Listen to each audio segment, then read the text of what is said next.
Hey do all, कैसे हो तुम सभी लोग। आई होप से तुम लोग बहुत ही ज्यादा बढ़िया होगे। आज के इस वीडियो में हम लोग करने वाले तुम्हारे कंप्लीट मर्चेंट ऑफ वेनिस को, मतलब कि एक्ट 1 को आज हम लोग कंप्लीटली पूरा कर रहे होंगे, जहां पर यहाँ पे तुमको पूरी A to Z समरी देखने को मिलेगी, पूरे इंपॉर्टेंट पॉइंट्स देखने को मिलेंगे, साथ साथ तुमको मैं कीवर्ड्स भी सिखा दूंगा और जो तुम्हारे ग्रीक माइथोलॉजिकल फैक्ट्स हैं तो वो सारी चीजें भी हम लोग कर रहे होंगे इस वीडियो में। प्लस तुमको लेकर के नोट्स भी देखने को मिलने वाले हैं जो तुम्हारी इतनी हेल्प कर सकते हैं कि तुम लिटरली सोच नहीं सकते। तो ये सिंगल वीडियो तुम्हारे पूरे एक्ट 1 को अच्छे तरीके से करा सकती है अगर अभी हम आगे बढ़ते हैं तो सबसे पहले तो यार मैं तुमको कुछ चीजें बता दूं। मैंने इस वीडियो को जो ना 3 पार्ट में अच्छे से डिवाइड कर दिया, एक्ट 1 और फिर उसके बाद में पूरा लाइक उसका सीन 1 करेंगे, फिर सीन 2, फिर सीन 3। ठीक है, so basically let's get ahead with this. तो अभी देखो, सबसे पहले तो स्टार्ट करने से पहले एक मैं छोटा सा ये it's totally up to you, ठीक है, कि हमारी ई बुक्स आ रही होती है which are available on to the Clarify Knowledge app, जहां पर से तुम इनको चेकआउट कर सकते हो। एमओवी की ई बुक जिसमें तुम पूरा सब कुछ कर सकते हो। ठीक है, एक्ट 4 एंड 5 पूरा अच्छे से हो रहा होता है, वो बेसिकली तुम्हारी कॉस्ट कर रही होती है 79 रुपीज। तो तुम उससे बढ़िया तरीके से जो ना यहाँ पर से इसको लेकर के बढ़िया तरीके से पढ़ सकते हो। और जो तुम्हारी ट्रेजर ट्रोव की ई बुक होती है वो 100 रुपए कॉस्ट कर रही होती है, उसको भी तुम ले सकते हो। ठीक है, सो नाउ गोइंग फॉरवर्ड अगर अब मैं बात करूं तो एक्ट 1 की समरी की हम लोग बात करते हैं। So basically the scene starts with Antonio. ठीक है, और एंटोनियो क्या है ना, एंटोनियो एक बहुत ही ज्यादा एक नोबल इंसान है, तुम समझ रहे हो, एक बहुत ही अच्छा इंसान जिसको हम कहते हैं कि यार वो श्रवण कुमार है, समझ रहे हो, इतना बढ़िया आदमी है। सो एंटोनियो और रिच मर्चेंट, मर्चेंट क्या है, एक तरीके से एक ट्रेडर समझ लो, एक बिजनेसमैन समझ लो, जो कि एक कोई पर्टिकुलर प्रोडक्ट को ट्रेड करता है। ठीक है, who resides in Venice. Venice एक जगह है जहां पर ये पूरा सीन बेस्ड है। ठीक है, so basically complaining to his friends about his melancholy, his friend suggest the cause of melancholy his due to the fear of safety of his merchant ships that can be attacked by pirates और by storm. तो यार देखो, वो क्या है ना, थोड़ा सा स्ट्रेस्ड है। ठीक है, मेलनकॉली वर्ड का मतलब यही है कि वो थोड़ा सा स्ट्रेस्ड है, वो ज्यादा इंटरेक्ट नहीं कर रहा है, वो हैप्पी गो मैरिज नेचर में अभी नहीं है, वो लोगों से ज्यादा जो ना बात नहीं कर पा रहा है, सोशली हर चीज को अच्छे तरीके से हैप्पीनेस को एक्सेप्ट नहीं कर पा रहा है। सो मेलनकॉली को तुम एक इस वर्ड के थ्रू ले सकते हो। सो बेसिकली वो क्या है ना, अभी मेलनकॉली नेचर को एक्वायर किए हुए है और उसके फ्रेंड्स उसको क्या रीजन दे रहे हैं कि तुम यार इस नेचर में अभी इसलिए हो, तुम इस मूड में अभी इसलिए हो बिकॉज तुम्हारी जो शिप्स है ना वो बाहर है ओशियन में, और वो बाहर जो ना लेकर के कुछ पर्टिकुलर एक बहुत बड़े प्रोडक्ट को लेकर के घूम रही है, बहुत सारी उसमें जो ना लेकर के महंगी महंगी चीजें रखी हुई हैं, और तुमको ये डर है कि कहीं स्टॉर्म या फिर कुछ ऐसे पायरेट्स जो ना लेकर के तुम्हारे जो शिप है ना उसको लेकर के लूट ना ले, या फिर स्टॉर्म उसको लेकर के बर्बाद ना कर दे। ठीक है, so Antonio denies this because his merchandise is distributed in many ships and he is not dependent on 1 or 2 ships. तो एंटोनियो क्या है यार, बहुत बड़ा बिजनेसमैन है, वो कहता है नहीं मेरे को ऐसा घंटा फर्क नहीं पड़ता, क्योंकि मेरी कोई एक शिप तो है नहीं, 2 शिप तो है नहीं, मेरी बहुत सारी शिप हैं, बहुत सारे समुद्रों में है, तो मुझे इतना कोई फर्क पड़ता नहीं है। Solanio says that he could be in love but Antonio denies this and says he hates falling in love. अब एंटोनियो से ऐसा बोला जाता है, सोलेनियो उसका एक दोस्त है जो कहता है कि तुम यार प्यार में हो फिर शायद, तो एंटोनियो कह देता है कि नहीं वो भाई साहब उसे तो बुरा लगता है, मतलब वो चिढ़ता है एक तरीके से प्यार में जाने में। ठीक है, so his friend suggestion that melancholy is due to the strange nature. ठीक है, सो फिर उसके दोस्त फाइनली ये बोलते हैं कि यार तुम्हारा शायद से ये जो मेलनकॉलिक नेचर है ना, ये पता क्यों है, क्योंकि तुम स्ट्रेंज हो, तुम लेकर के लोगों से इंटरेक्ट नहीं कर रहे हो, तुम जबरदस्ती जो ना ज्यादा सोच रहे हो, या फिर जबरदस्ती जो ना तुम लेकर के खुद को ऐसा दिखाना चाहते हो कि तुम बहुत सीरियस हो, और इसीलिए तुम लेकर के जो ना बहुत ज्यादा जो है अभी इस मेलनकॉलिक नेचर को एक्वायर कर रहे हो। ठीक है, तो ये सारी बातें होती है। उसके बाद में गोइंग फॉरवर्ड अगर हम आगे बढ़ेंगे, so Bassanio confesses to Antonio that he is in love with a rich lady from Belmont. तो बसेनियो इस पूरे मर्चेंट ऑफ वेनिस स्टोरी का जो ना लेकर के एक बहुत इंपॉर्टेंट पार्ट है। ठीक है, इस प्ले का एक बहुत ही इंपॉर्टेंट पार्ट है। तो बसेनियो एक जो ना एंटोनियो का सबसे बेस्ट फ्रेंड है, तुम समझ रहे हो, जो एक तुम्हारा लेकर के ट्रू होमी होता है ना, मतलब जो तुम्हारे साथ में रहता है पूरे टाइम। ठीक है, सो वो है बसेनियो एंटोनियो का, that he is in love with a rich lady from Belmont. तो बेलमोंट एक जगह है वेनिस से थोड़ी सी दूर, और वहां पर जो ना उधर की एक प्रिंसेस है जिनके जो है ना फादर खत्म हो चुके, जो किंग है वहां के वो खत्म हो चुके, और वहां की जो प्रिंसेस है पोर्शिया, ठीक है, जो वहां की प्रिंसेस है पोर्शिया, उसके साथ में वो लाइक बसेनियो को उससे प्यार हो गया। ठीक है, so without any money he will be at a disadvantage as compare to rich suitors. तो अब देखो यार, सीन 2 में तुमको थोड़ा सा समझ में आएगा कि ये सूटर्स वाला सिस्टम क्या है, लेकिन अभी लेकर के मैं बता दूं। तो हुआ क्या, जो पोर्शिया के पापा थे वो एक अपनी जो ना लेकर के डेथ विल लेकर के गए थे कि जब वो खत्म हो जाएंगे तो उनकी जो बेटी की शादी है वो कुछ इस तरीके से होगी कि एक कास्केड सिस्टम होगा, तो उसमें जो उसका विनर होगा, जो सही कास्केड को चूज करेगा, वही पोर्शिया को पा रहा होगा। सो बेसिकली वो ये बताता है कि वहां पर तो यार ऐसे अटेम्प्ट करने वाले बहुत सारे लोग आएंगे, लेकिन बसेनियो ये कह रहा है कि मेरे पास अभी पैसा है नहीं, ठीक, मैंने पैसा अपना सारा उड़ा दिया, तो तुम मुझे कुछ पैसा दे दो सो दैट वहां पर जितने और कॉम्पिटिटर्स होंगे, ऐसा तो नहीं है मैं उनमें सब में गरीब दिखूं, ठीक है। सो उसके बाद में request Antonio to lend him money but Antonio isn't having any cash because his ships. अब एंटोनियो ये कहता है कि भाई साहब मेरा सारा पैसा तो जो ना समुद्र में है, मैं कहां से ही दे दूं, ठीक है। लेकिन वो कहता है कि तुम लेकर के एक काम करो, उसके नाम पर उसको गारंटर बना करके मार्केट से पैसा उठा लो, ठीक है। तो ये दोनों के बीच में बात होती है। उसके बाद में गोइंग फॉरवर्ड, अगर मैं अभी तुमको एक बहुत ही इंपॉर्टेंट चीज के बारे में बता दूं, तो अगर तुम अपनी बोर्ड्स की प्रिपरेशन को लेकर के बहुत ज्यादा स्ट्रेस्ड हो, ये बहुत ही इंपॉर्टेंट चीज है, प्लीज इसको स्किप नहीं करना, क्योंकि ये शायद से तुम्हारी पूरी प्रिपरेशन को बचा सकती है। आज 1 अगस्त को ये वीडियो को आउट किया जा रहा है और अभी से ही तो अपनी प्रिपरेशन को बढ़िया तरीके से बचा सकते हो। So talking about your current preparation, अगर तुम स्ट्रेस्ड हो इसको लेकर के, तो तुम अपने पूरे सिलेबस को कंप्लीट कर सकते हो इन द मंथ ऑफ अगस्त, वो भी 2 बार, और उसके साथ साथ तुम इसमें जो ना रिवीजन और पीवाईक्यूज को भी कर रहे होगे।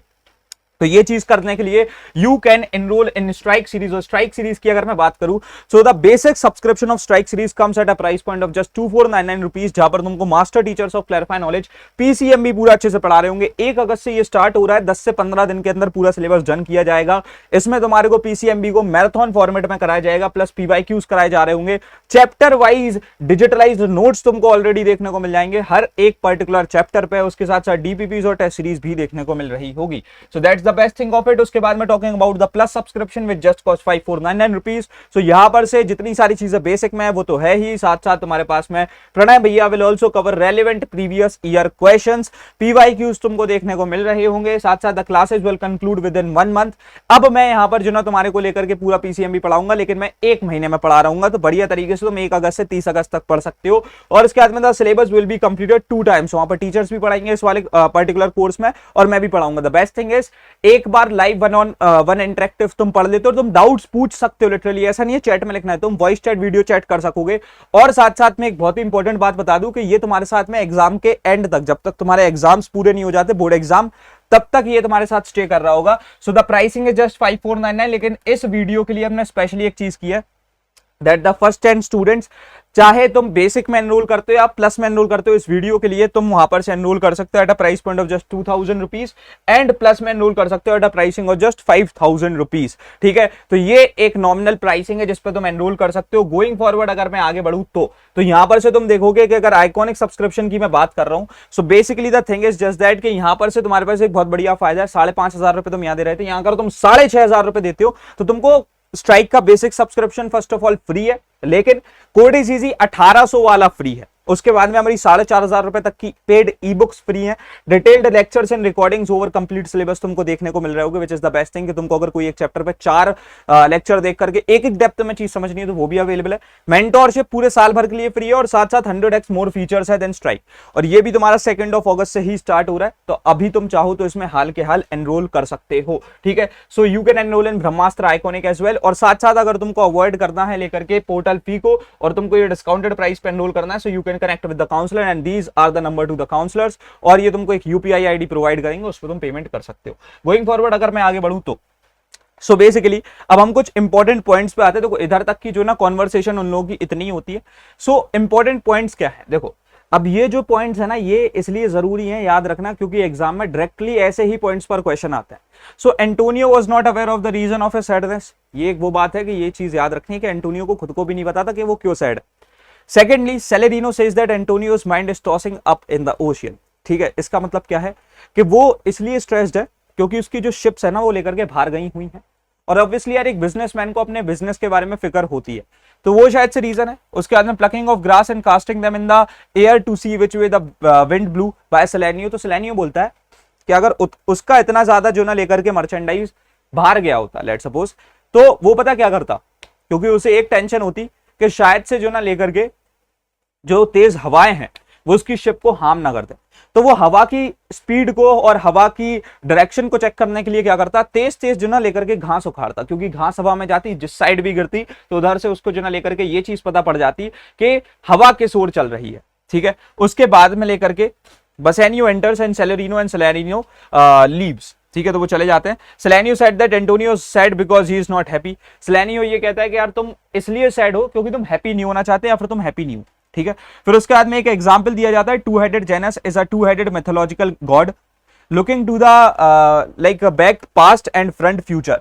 तो वो क्या है ना, टू हेडेड है, मतलब तुम समझ रहे हो कैसा, देखो मैं बताता हूँ। बेसिकली वो कुछ इस तरीके से है, तो ये वाला पार्ट जो ना पास्ट देखता है, ये वाला पार्ट तुम्हारा फ्यूचर देखता है, ठीक है। उसके बाद में Solanio suggest that Antonio is as strange as Janus who is dual in his nature. तो ये बोलता है यार तुम लेकर के जो ना जेनस जैसे हो, क्यों, क्योंकि तुम बहुत ज्यादा लाइक खुद से जो ना तुम्हारा ऐसे कोई नेचर समझ में नहीं आता, तुम डबल नेचर साइड के हो, ठीक है। उसके बाद में लेकर के गोइंग फॉरवर्ड अगर हम आगे बढ़े तो सो नाउ टॉकिंग अबाउट तुम्हारा लेकर के कुछ और इंपॉर्टेंट पॉइंट्स जो एक्ट 1 सीन 1 में ही है। तो यहां पर से Nestor is an allusion to one of the leaders of the Greeks in the Trojan War from Homer's Iliad, ठीक है। So Nestor is alluded to because he represents wisdom and good moral judgment, ठीक है। तो ये Nestor जो ना लेकर के एक ऐसा इंसान है जो लेकर के ग्रीक लाइक माइथोलॉजिकल फैक्ट के थ्रू आ रहा होता है, जिसको बोला जाता है that he is one of the leaders of the Greeks in the Trojan war, जो कि होमर्स लियाड से हुई थी। और उसके बाद में Nestor is alluded to because he represents wisdom and good moral judgment। उसको जो ना एक बहुत ही वाइज इंसान समझा जाता है, और उसको ये माना जाता है कि उसकी जो जजमेंट होती है वो बहुत ही ज्यादा वाइज होती है, वो मॉरल लाइक उसका जो मॉरल प्रिंसिपल्स है वो बहुत ज्यादा हाई है। तो ये सारी चीजों पे जो ना लेकर के नेस्टर को कंसीडर किया जा रहा है। Then Antonio says 5 and Solanio says that he is in love. जैसे मैंने बताया भी था कि एंटोनियो कंप्लीटली डिनाई कर देता है और उसको ये लगता है कि यार प्यार व्यार में पढ़ना जो ना जो फालतू के चक्कर है। उसके बाद में Celerino says that he would have stayed more to cheer up Antonio if their worthier friends have not prevented him। ये चीज तब होती है जब बसेनियो एंटर करता है, तो सेलेनियो जो ना एक ताना कसता है एंटोनियो को कि यार अब हम जा रहे हैं, तुम्हारा एक ज्यादा अच्छा दोस्त आ चुका है बसेनियो, ठीक है। अब ये बात तो है कि बसेनियो ज्यादा क्लोज है, लेकिन एंटोनियो ऐसा बोलता है कि ऐसा कुछ नहीं है कि तुम इसलिए जा रहे हो कि मेरा कोई ज्यादा अच्छा दोस्त आ चुका है, हमारे सारे दोस्त सारे सब कुछ बराबर है, लेकिन बात ऐसी है कि तुमको खुद के खुद अपने लाइक व्यापार है, अपने बिजनेसेस हैं चलाने के लिए, तो तुम उनको देखने जा रहे हो। So basically Antonio says that Selenio and Celerino are as precious to him as their other friends, but they are leaving as they have to take care of their own business। उसके बाद में लेकर के ग्रेशियानो एक बड़बोला आ जाता है। So Graciano has just told Antonio that he does not look well and that he is much more too serious। He tells him that those who care too much about the world tend to lose the little they have। तो ग्रेशियानो ऐसे बोलता है यार तुम बहुत ज्यादा सोचते हो, इस दुनिया के बारे में तुम बहुत ज्यादा सोच रहे हो, इतना सोचोगे तो जो तुम्हारे पास है ना छोटी छोटी चीजें भी वो भी तुम्हारे पास से चली जाएंगी, ठीक है। सो ये सारी चीजें होती है। देन उसके बाद में कुछ और important points. So basically Bassanio compares the speech of Gratiano. कुछ ऐसी बात बोलता है कि यार जो बसेनियो है ना, ये लाइक बसेनियो ये कहता है कि जो ग्रेशियानो ना ये इतना बोलता है, लेकिन इसकी बात का सेंस पता कितना होता है पूरी बातों में। मतलब एक बहुत बड़ा ढेर है ना और उसमें हम एक सुई ढोल रहे हैं, ठीक है। तो मतलब a piece of grain in the bushels of hay. So मतलब हम ऐसे ढेर में जो ना लेकर के एक गेहूं का दाना लेकर के ढूंढ रहे हैं, यानी ये बातें इतनी करता है कि एक ढेर बन जाता है, लेकिन उसमें सिर्फ पॉइंट इतना ही सा होता है, समझ रहे हो। उसके बाद में Bassanio tells Antonio about the two bows technique which he used in his school time. तो वो ऐसा कुछ बताता है टू बोस टेक्निक के बारे में कि यार लेकर के वो क्या करता था, वो जैसे एक बो चलाता था तो वो उसका बो खो जाता था, तो वो उस बो को ढूंढने के लिए क्या करता था, एक और बार बो चलाता था और वो सेम डायरेक्शन में उस बो को चलाता था, और उस वाले बो को फिर वो चेस करता था चलाने के बाद, और वो जहां गिरता था तो उसको दोनों बो मिल जाते थे, पहले वाला भी जो शायद से पहले वाला वो नहीं ढूंढ पा रहा था, ठीक है। सो बसेनियो जो ना ये सारी चीजें क्यों बता रहा है, क्योंकि उसको पैसा चाहिए, क्योंकि वो ऑलरेडी कर्जदार है एंटोनियो का। तो वो ये कहता है कि यार तुम मेरे को एक बार अभी और पैसा दे दो तो मैं तुम्हारा पहले का पैसा और अभी का पैसा दोनों चुका दूं। उसके बाद में Bassanio also tells Antonio about Portia Belmont and ask him for some money as Antonio has no money with him. तो वो उनसे वही बता देता है कि यार तुम जाकर के मेरी गारंटर बना करके मुझको मार्केट पे पैसा उठा सकते हो। अब कुछ कीवर्ड्स की बात करते हैं, बहुत ज्यादा जरूरी है। सो एक्ट 1 सीन के सबसे इंपॉर्टेंट कीवर्ड्स, ब्रॉथ का मतलब सूप होता है, मेलनकॉली का मतलब सैडनेस होता है, एग का मतलब लेकर के यहाँ पर से जो ये वर्ड एजीयू यूज किया गया है इसका मतलब होता है shivering because of fever, sandy hour glass का मतलब होता है device used to indicate time which was used before the invention of clocks, argosies का मतलब होता है argosies in the text is referred to merchant ships in Greek mythological Jason travel to Colchis on a ship named Argo. तो ये एक basically Ergo जो ना एक शिप थी जो ग्रीक माइथोलॉजिकल फैक्ट्स के थ्रू आ रही होती है which was built by Argos, ठीक है। सो वेल्दी एंड्रयू का मतलब होता है, Andrew refers to a big cargo ship, तो एक बहुत बड़ी कार्गो शिप को वेल्दी एंड्रयू बोलता है। उसका जीनस की बात करें, so Janus is a Roman god having two face, one smiling and other serious. जैसे मैंने बताया भी था कि जीनस के दो फेसेस होते हैं, और ऐसा भी बोला जाता है कि एक फेस जो ना पास्ट को फेस करता है और एक फ्यूचर को फेस करता है, ठीक है। देन उसके बाद में गोइंग फॉरवर्ड अगर आगे बढ़े तो यहां से नेस्टर जो ना एक ओल्डेस्ट ग्रीक लीडर था of Troy. If Nestor laughed on a joke it must have been funny. Nestor को एक बहुत ही वाइज और मॉरल प्रिंसिपल वाला इंसान समझाता जाता था, तो अगर ऐसा है कि कोई जोक पर वो हंस गया तो मतलब वो जोक लिटरली फनी है। देन उसके बाद में golden fleece referred as fleece of winged ray like क्या बोलेंगे भाई इसे, क्राइजोमलस, ठीक है। The golden fleece was later taken by Jason with the help of Jason, ठीक है। In the scene Portia's golden hair is compared to golden fleece, तो मतलब बसैनियो जब तारीफ कर रहा होता है पोर्शिया की तो वो बोलता है उसके बाल गोल्डन फ्लीस जैसे, ठीक है। और उसके बाद में फ्लीस को हम लोग वूल भी बोल रहे होते हैं। कॉलचॉस की बात कर रहा है, precious land according to Greek mythology where golden fleece was kept until it was taken by Jason, तो जब तक जेसन ने फ्लीस को ले नहीं लिया था तब तक वो कहां पर था, कॉलचॉस में था। डॉक डी यहां पर से होता है रन अशोर, ठीक है। इसके बाद में लेकर के आ जाता है तुम्हारा अलाबास्टर, तो इसका मतलब होता है marble white stone used for making statues, ठीक है। तो अलाबास्टर को हम लोग यूज करते हैं स्टैच्यूज बनाने के लिए, ठीक है। उसके बाद में अगर हम आगे बढ़ते हैं, so now let's talk about the act 1 scene 2। तो अगर अभी हम एक्ट 1 सीन 2 को स्टार्ट करते हैं मर्चेंट ऑफ वेनिस के, तो यहां पर से लेकर के सबसे पहले तो यार हम लोग समरी की बात करेंगे, लेकिन उससे ही पहले मैं तुमको बता दूं कि तुम यहां पर से ई बुक्स को चेकआउट कर सकते हो। अगर तुम क्लास 9th या 10th के स्टूडेंट हो तो तुम क्लैरिफाई नॉलेज ऐप पर जाकर के ई बुक सेक्शन में एमओवी की ई बुक चेक कर सकते हो। जस्ट 80 रुपीज कॉस्ट करती है, हर एक चीज तुमको लिटरली इसमें देखने को मिल जाती है। साथ साथ तुम ट्रेजर ट्रूफ की ई बुक भी ले सकते हो विद जस्ट कॉस्ट 100 रुपीज, तो इसको भी चेकआउट कर लेना। गोइंग फॉरवर्ड समरी की बात करता है, this scene takes place like at romantic and feminine world of Belmont, where the plot unfolds through the conversation of Portia and Nerissa. So basically यहाँ पर से पोर्शिया है। पोर्शिया कौन है भैया, पोर्शिया यहाँ पर से लेकर के जो वहाँ के किंग है बेलमोंट के, जो अभी खत्म हो चुके हैं, उनकी बेटी है यानी प्रिंसेस है बेलमोंट की, और नेरेसा उसकी जो ना केयर टेकर है, एक उसकी सॉर्ट ऑफ सर्वेंट है, ठीक है। उसके बाद में Portia is also sad like Antonio, but the reason of Portia sadness is that her father had willed that Portia's husband will be chosen through a lottery in which the suitors has to choose one of the 3 cascade made up of gold, silver and lead। देखो basically इसका cascade system मैं समझा दूं, उसका scene ये है कि basically there would be 3 casket, gold की, सिल्वर की और लीड की, इसमें से किसी एक में जो ना लेकर के लाइक पोर्शिया की एक जो ना पोर्ट्रेट डला हुआ है।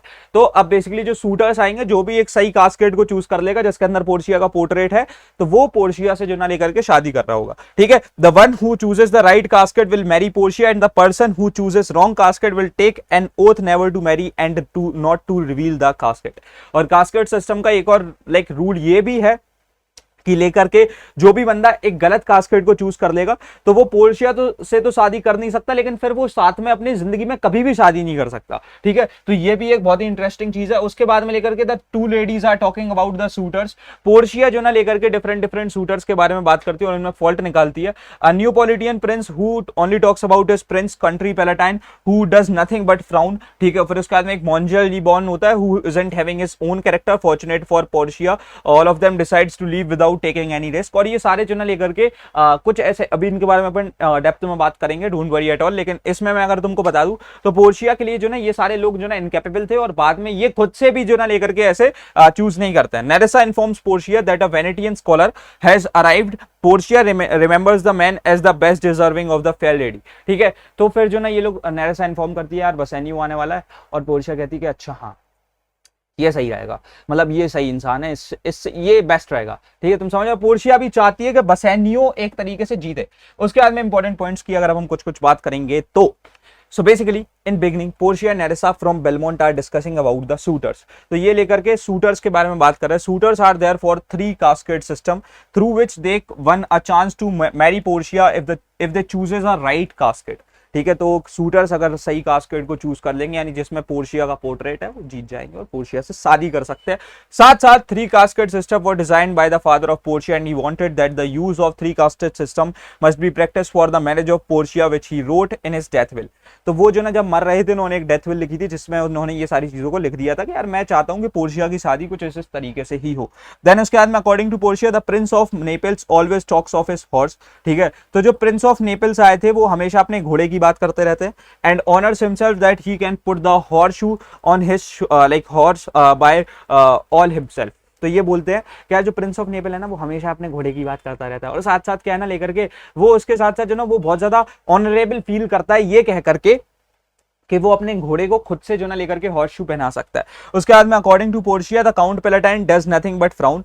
तो बोलता है कि जो काउंट पैलेटाइन है ना यार वो बस सिर्फ गुस्सा ही करता है। He is a weeping philosopher. Portia says that she will rather marry to skull like skull with a bone in his mouth. वो कहता है कि मैं काउंट पैलेटाइन से, तो वो कहती है लाइक मैं काउंट पैलेटाइन से तो शादी करूंगी ही नहीं, मैं उससे अच्छा जो ना लेकर के एक स्कल से शादी कर दूंगी जिसके मुंह में हड्डी रखी हुई है। उसके बाद में लेकर के अगर हम आगे बढ़ते हैं, so going forward according to Portia the prince of Naples जो आए हैं ठीक है। Always talks of his horse and honours himself, अच्छा ये वाला पॉइंट हो चुका है। और उसके बाद में काउंट पैलेटाइन वाला भी हो चुका है। According to Portia the French lord, एक वहां पर से फ्रेंच बंदा भी आया था, मॉन्जियल डी बॉन्ड, ठीक है, has horse better than Prince of Naples. वो कहता है कि यार इसके पास में जो ना ज्यादा अच्छा घोड़ा है प्रिंस ऑफ नेपल्स से, और ये लेकर के ज्यादा गुस्सा करता है काउंट पैलेटाइन से। So Portia says that she will rather marry 20 husbands. तो वो ये कहती है कि मैं इससे अच्छा 20 हस्बैंड से शादी कर लूंगी, क्योंकि इसके इतने मल्टीपल साइड फेसेस है कि मैं खुद से भी नहीं समझ सकती, ठीक है। उसके बाद में लेकर के going forward, according to Portia the young Baron Falcon Bridge is a decent guy but due to the communication gap she can't marry her, ठीक है। तो ये बोलता है कि यार लेकर के एक जो ना यंग बैरन फाल्कन ब्रिज आया है, ठीक है, जो कि एक जर्मन बंदा है, लेकिन उससे वो इसलिए बात लाइक शादी नहीं कर सकती क्योंकि वो बात ही नहीं कर पाएंगे, ठीक है। she says that how can she marry a guy who can't talk back and also she doesn't like his dressing sense because it is mixture of several nations and cultures। और वो ये भी कहती है कि देखो यार पहली बात तो मैं उससे बात नहीं कर सकती, दूसरी बात इसका जो ड्रेसिंग सेंस है ना, ये टोपी फ्रेंच की लगाता है, जैकेट जो ना जर्मनी पहनता है, और उसके बाद में बूट्स कहीं और के पहनेगा, तो मतलब ये क्या है, ठीक है, कि एक तरीके से ड्रेस करो। उसके बाद में लेकर के इंपॉर्टेंट पॉइंट्स की कुछ और बात करें, Scottish Lord. So basically Scottish Lord when received a slap from his neighbour falcon bridge, जो फाल्कन ब्रिज है उसका लेकर के नेबर है, ठीक है। सो बेसिकली जब उससे उसमें चाटा पड़ा था, सो ही ओनली थ्रेटेंड हिम, ठीक है, ये उसने जो ना लेकर के सिर्फ उसको धमकी दी थी कि यार जब मैं इतना एबल हो जाऊंगा ना कि मैं बदला ले सकूं तब मारूंगा। तो तुम समझो कितना ज्यादा फट्टू है वो। उसके बाद में लेकर के according to Portia the Duke of Saxony's nephew is a alcoholic addict German, ठीक है। तो ड्यूक ऑफ सैक्सनीज नेफ्यू, ये एक लेकर के एक ड्यूक है जो आया है, और ये लेकर के क्या है, एक एल्कोहलिक एडिक्ट जर्मन, एक जर्मन बंदा है जो लेकर के शराब में जो ना लगता रहता है। उसके बाद में ask Nerissa to put a glass of wine near the wrong casket so he just the like choose the wrong one. तो वो ऐसा बोलती है मजाक में कि यहाँ पर आयरनी है बेसिकली, कि वो कहती है कि एक काम करना, ये इतना शराबी है, जो भी गलत कास्केट है ना उसके बगल में रख देना, क्या कहते हैं, एक बेसिकली एक उसके बगल में रख देना, क्या एक ग्लास ऑफ वाइन को, वो उसको उसकी तरफ चला जाएगा और उसको चूज कर लेगा। उसके बाद में Nerissa praises Bassanio and then the servant of Bassanio enters informing about the prince of Morocco, ठीक है। सो सर्वेंट ऑफ पोर्शिया होगा बेसिकली, या बसेनियो नहीं, ठीक है, प्रिंस ऑफ मोरोको आ रहे हैं भाई यहाँ पर, ठीक है। So Portia discriminates prince of Morocco over the basis of dark complexion and says that she will not marry a guy with a dark complexion. So basically यहाँ से हमको जो ना पोर्शिया थोड़ी से उसके रेसिस्ट फीचर सामने आते हैं, जो उसको इतना वर्चुअस लेडी बनाया जा रहा होता है, लेकिन उसके कुछ रेसिस्ट लाइक कुछ एक तरीके से रेसिस्ट फीचर सामने आ रहे होते हैं, वो जहां पर वो ये बोल रही होती है कि नहीं यार मैं तो शादी नहीं करूंगी उस बंदे से जिसका डार्क कॉम्प्लेक्शन, ठीक है। तो ये यहाँ पर से पोर्शिया एक रेसिस्ट बन रही होती है। देन उसके बाद में कुछ कुछ कीवर्ड्स की अगर हम लोग बात करें, so now talking about the most important keywords of act 1 scene 2 of Merchant of Venice. So troth, उसका मतलब फेथ होता है, न्यूपोलिटियन मतलब person from Naples Italy, ought का मतलब होता है एनीथिंग, मीन का मतलब होता है प्रिटी, उसके बाद में सुपरफ्लुइटी का मतलब हो रहा होता है तुम्हारा टू हैव अफ्लुएंस, ठीक है। कॉल्ट का मतलब होता है foolish and inexperienced person, it also refers to a young horse, ठीक है। काउंटी पैलेटाइन का मतलब होता है the count of Palatine, Palatine is the region on the west side of river Rhine, ठीक है। तो एक रीजन के लेकर के बात हो रही होती है। हेराक्लिटस का मतलब होता है Heraclitus of Ephesus was a pre Socratic Greek philosopher around 513 BC. He was called the weeping philosopher because he was depressed of human behaviour, ठीक है। उसके बाद में लेकर के नेक्स्ट आता है Diana. Diana is the goddess of moon and hunting, ठीक है। उसके बाद में गोइंग फॉरवर्ड अगर हम बात करें तो अभी हम बात कर रहे होंगे तुम्हारे लेकर के एक्ट 1 सीन 3 की। So now coming upon the act 1 scene 3 of Merchant of Venice, ठीक है। तो यहां से अगर हम इसको स्टार्ट करते हैं, सबसे पहले तो मैं तुमको बता दूं कि यार तुम लेकर के मर्चेंट ऑफ वेनिस की ई बुक ले सकते हो। ये 79 रुपीज कॉस्ट करती है and it's available on to the Clarify Knowledge app. इसके थ्रू तुम सब कुछ अच्छे तरीके से पढ़ सकते हो। ये तुमको इतनी मोटी किताब से अच्छा है कि तुम 10 पेज की ई बुक पढ़ो, सब कुछ डन कर लो। The cost is just 80 rupees. Treasure trove की ई बुक भी ले सकते हो, वो सिर्फ 100 रुपए कॉस्ट कर रही होती है। गोइंग फॉरवर्ड समरी की बात करेंगे, the scene takes place in Venice. Shylock the most complex character is introduced here, ठीक है। सो बेसिकली जो शाइलॉक है ना उसको यहां पर से इंट्रोड्यूस किया जा रहा होता है और वेनिस में वापस से सीन आ चुका है, ठीक है। तो यहां पर से बसेनियो मीट शाइलॉक और वो बोलता है कि लेकर के यार मेरे को एक लोन चाहिए 3000 डकेट का। तो शाइलॉक कंसीडर करता है उसकी बात को, that the fortunes of Antonio are at the mercy of the sea that he can make some money. तो वो ऐसा बोलता है यार तुम यार एंटोनियो को गारंटर बना रहे हो, ठीक है। अब एंटोनियो को क्या ही गारंटर बना रहे हो, एंटोनियो का खुद का पूरा जो ना लेकर के पैसा जो ना अभी समुद्र में झोल रहा है, मतलब कोई भरोसा नहीं है कि बेसिकली अब वो वापस आएगा अभी कि नहीं, So Bassanio also asked Shylock to have a dinner with him, but Shylock refuses as he is a Jew. ठीक है, तो वहां पर उस समय पर जो ना ये भी एक कंट्रोवर्सी थी कि भाई क्रिश्चियंस और ज्यू की बिल्कुल ही नहीं बनती थी, समझ रहे हो। सो बेसिकली ये भी एक सीन है और वो एकदम मना कर देता है कि यार and his principle is not to dine with Christians, वो सीधा मना कर देता है कि नहीं यार जो खाना तुम खाते हो वो मैं तुम्हारे साथ में बैठ के तो खा ही नहीं सकता कतई किसी भी हाल में। Antonio makes an appearance and at the moment Shylock is filled with hatred. अब देखो क्या ना, एंटोनियो और शाइलॉक की जो ना आपस में बहुत ज्यादा हेट्रेड है। क्यों? क्योंकि एंटोनियो जो ना लेकर के शाइलॉक को बहुत ज्यादा मार्केट में डिसरिस्पेक्ट कर चुका है बहुत लोगों के सामने। साथ साथ एक और चीज है, एक बिजनेस कॉन्फ्लिक्ट भी है दोनों के बीच के यार देखो एंटोनियो जो ना विदाउट इंटरेस्ट पैसे को जो ना लेकर के दे रहा होता है, लेकिन शाइलॉक का मेन बिजनेस ही यही है कि वो इंटरेस्ट पर यानी ब्याज पर पैसा चलाता है। अब इससे क्या होता है ना, लेकर के उसका बिजनेस हर्ट होता है। तो दो ऐसे रीजन है, पहली बात तो क्योंकि वो Antonio being a Christian and Shylock being a ज्यू, एंटोनियो जो ने लेकर के उसको, क्योंकि वो एक ज्यू है उसको डिसरेस्पेक्ट करता है, उसको डॉग बोलता है, उसको लात मारता है, उस पर थूकता है, उसकी नेशनल ड्रेस पर थूकता है, तो ये एक बहुत बुरी बात है। और सेकेंडली बिजनेस कॉन्फ्लिक्ट है, ठीक है। So Antonio is always criticize Shylock for like taking interest on money lent, ठीक है। So Antonio is also like insulted, spat on him and called him a dog, ठीक है। उसके बाद में गोइंग फॉरवर्ड अगर हम आगे बढ़े तो so basically Shylock considers this as a good opportunity to take revenge as he wants Antonio's friendship and will advance the money without any interest, but if he is like unable to repay the money, then Shylock will cut a pound of flesh from Antonio's body। तो देखो ये क्या बात है, मैं तुमको बताता हूँ कि बेसिकली वो क्या ना, वो एक चाल चलता है, ठीक है। शाइलॉक जो ना एक बूढ़ा इंसान है लेकिन स्टिल चाल चल लेता है और वो बोलता है यार एक काम करो, मैं तुमको पैसा देता हूँ इंटरेस्ट पे, एक पर्टिकुलर समय का लाइक एक पर्टिकुलर समय भी देता हूं इस पैसे को लौटाने के लिए, लेकिन नहीं लौटा पाए तो मैं एंटोनियो के जो भी बॉडी पार्ट्स मैं चाहूंगा एक पाउंड ऑफ फ्लैश ले रहूंगा, ठीक है। So basically Bassanio is worried about Shylock's intentions, but Antonio is assured that he the cargo of his ships will be sold and he will be able to settle the डेब्ट on time. तो ये कहता है यार ठीक है कर लो, क्योंकि एंटोनियो को जो ना इतना ओवर कॉन्फिडेंस रहता है कि यार मेरी शिप्स तो लौट के आ ही जाएंगी, ठीक है, यानी जो समय ना उसके अंदर अंदर लौट के आ जाएंगी। तो वो कहता है यार कर दो, कोई टेंशन नहीं है। तो अब कुछ इंपॉर्टेंट पॉइंट्स की बात करें, information of bond. So amount 3000 dacoits था, ड्यूरेशन 3 मंथ की थी और गारंटर एंटोनियो था और जो लेंट कर रहा था वो शाइलॉक था।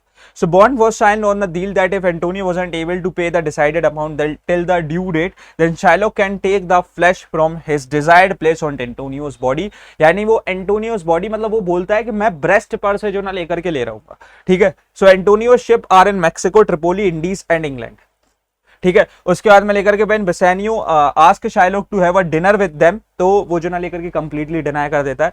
Then in response the Shylock says that he can do business with Christians but can not smell pork with them, ठीक है, क्योंकि ज्यूज में जो ना ये हराम माना जाता है तो वो मना कर देता है। उसके बाद में लेकर के Shylock says that he didn't have the money with him in present but his rich friend Tubal, जो भी एक बूढ़ा ज्यू है, ठीक है, will provide him with the rest of money, ठीक है। सो गोइंग फॉरवर्ड अगर हम आगे बढ़े तो सो बेसिकली कुछ और इंपॉर्टेंट पॉइंट्स। तो Shylock gives states that Jacobs way of profit with the spotted sheep and justify himself from taking the interest. तो ये अगेन एक ग्रीक माइथोलॉजिकल फैक्ट आ जाता है जहां पर शाइलॉक कुछ एग्जांपल दे रहा होता है about the Jacobs like sheeps जिस पर कुछ स्पॉट्स थे, तो बताता है कि यार क्यों ब्याज पे पैसे लेना सही है। उसके बाद में in past Antonio spitted on the cloth of Shylock, called him a cut throat dog and also kicked his ass in front of everyone. तो ये जो ना कुछ पुरानी दुश्मनी उनके बीच। उसके बाद में Antonio asked Shylock to not to act like a genuine person and lend money with the sense of enmity not as a friend। तो एंटोनियो ऐसा बोलता है कि यार देखो बनो मत, ठीक है, तो मेरे दुश्मन हो, ये तुम भी जानते हो और ये मैं भी जानता हूं, ठीक है। सो बेसिकली क्या है ना, तुम उसी तरीके से पैसे को दो कि तुम मेरे से दुश्मनी करके पैसे दे रहे हो। So Bassanio refuses to the deal of bond said by the Shylock, but the Antonio interrupts in between and assure him that he will be able to pay the 9 times of the sum of the bond before 1 month, ठीक है। तो ऐसा बोलता है Antonio, उसको खुद पे इतना भरोसा होता है कि यार 3000 टकेट मैं 27000 टकेट भी दे दूंगा 1 महीने में, तुम तो 3 महीने की बात कर रहे हो, ठीक है। तो एंटोनियो को इतना भरोसा होता है। उसके बाद में कीवर्ड्स की अगर हम अब कुछ और बात करें, सो सबसे पहले तो Nazarite, so it refers to Jesus Christ who lived in Nazareth, ठीक है। देन उसके बाद में लेकर के devil also known as Satan, it is an supernatural being who is honest, everything good and virtuous. Usurer का मतलब होता है person who lends money at high interest, ठीक है, तो ये शाइलॉक की बात हो रही है। फॉनिंग पब्लिकन, यहां पर से fawning means pleasing accusing submody by praising him, and publican were the Roman tax collectors who were hated by Jews. So this term is used by the Shylock against Antonio. वो Antonio को बोलता है fawning publican who used to abuse Shylock and now is asking for help. उसके बाद में going forward Jacob की बात करें, so Jacob was the son of Isaac and the grandson of Abraham, the founder of Jewish race. उसके बाद में low simplicity की बात करेंगे तो childish फूलिशनेस, उसके बाद ग्रेटेस्ट मतलब होता है विदाउट इंटरेस्ट, तो ये एंटोनियो के बिजनेस टर्म्स है। उसके बाद में रेट ऑफ असेंस का मतलब होता है रेट ऑफ इंटरेस्ट। रियाल्टो एक वेनेटियन स्टॉक एक्सचेंज था। देन उसके बाद में लेकर के सेक्रेट नेशन मतलब कि ज्यूइश ट्राइब को बोला जा रहा होता है, ठीक है। सो यहां पर से ये सारी चीजें हो जाती है done. We are just done with the act 1 of Merchant of Venice. I hope so तुमको सारी चीजें समझ में आ गई होंगी। For now I just say that कि तुम अभी के अभी स्ट्राइक सीरीज में एनरोल कर सकते हो, ई बुक्स का इस्तेमाल कर सकते हो, बढ़िया तरीके से सारी चीजें हो जाएंगी। जैसे ही इस वीडियो पे हम लोग 800 लाइक्स को क्रॉस करते हैं, द सेकंड वीडियो मतलब कि मर्चेंट ऑफ वेनिस एक्ट 2 पर भी वीडियो आ रही होगी। So that's all for this video. भी हम रखते हैं इस वाली वीडियो में इतना ही, मिलते हैं तुम्हारे अपकमिंग वीडियोस में। तब तक के लिए thanks for watching, happy learning, bye bye, love you all, hustle hard, see you.